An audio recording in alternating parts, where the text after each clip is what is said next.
मैंने कश्मीर में जाने के फौरन बाद 2 फाइलें मेरे सामने आई। एक में तो अंबानी इन्वॉल्व थे और एक में संघ के एक बड़े अफसर हैं वो थे, एक पुराने महबूबा की मिनिस्ट्री के मिनिस्टर थे और जो अपने को प्रधानमंत्री जी के बहुत नज़दीक बताते थे। मुझे सेक्रेटरीज ने दोनों डिपार्टमेंट के बताया साहब इसमें घपला है। मैंने दोनों डील कैंसिल कर दिए। सेक्रेटरीज ने मुझे ये भी बताया कि साहब इसमें 150 करोड़ रुपया आपको मिल सकता है। मैंने कहा मैं तो 5 कुर्ते पजामे लेके आया हूँ, ऐसे ही चला जाऊंगा।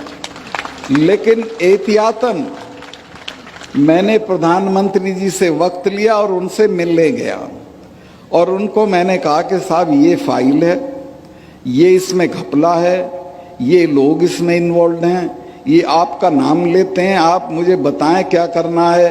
अगर इसे कैंसिल नहीं करना है तो मैं छोड़ देता हूं, किसी दूसरे को लगा दीजिए मेरी जगह, लेकिन मैं रहूंगा तो इसको होने नहीं दूंगा। मैं इस बात की तारीफ करूंगा प्रधानमंत्री की कि उन्होंने कहा कि नहीं सतपाल, करप्शन पे कोई कॉम्प्रोमाइज नहीं की ज़रूरत है। मैंने वो किया और कश्मीर में जो इतनी करप्ट स्टेट है कि आप अंदाज ही नहीं लगा सकते हो। सारे देश में कमीशन 5-4% मांगा जाता है, कश्मीर में 15% मांगा जाता है। उस स्टेट में दहशत हो गई और मेरे रहते कोई करप्शन का बड़ा काम नहीं हुआ। आते आते मैंने वहाँ एक, आप देखते होंगे आजकल प्रेस में और टीवी में, उसको रोशनी एक्ट कहते थे।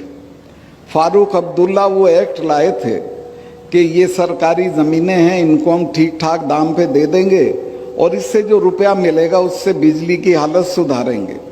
बिजली की हालत तो सुधरी नहीं।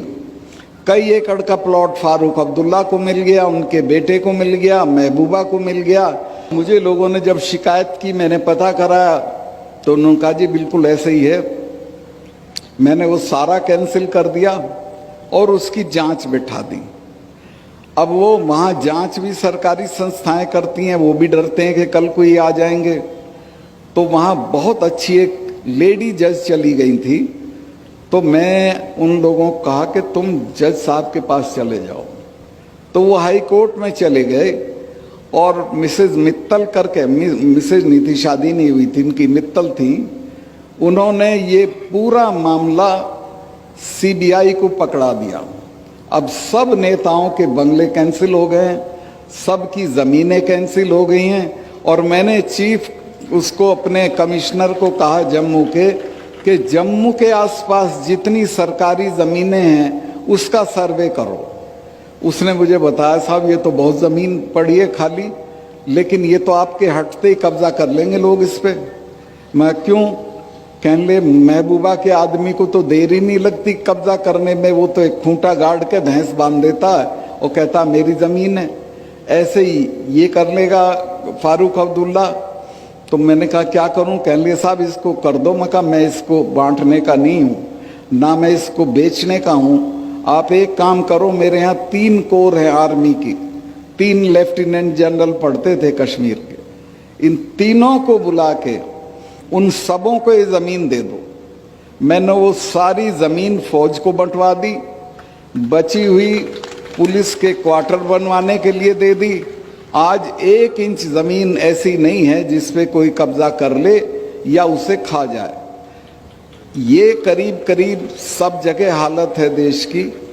तो मैं आपसे जो केएस फर्नीचर हाउस में दिवाली फर्नीचर कार्निवल पे पाएं अप टू 60% का डिस्काउंट। KS furniture house.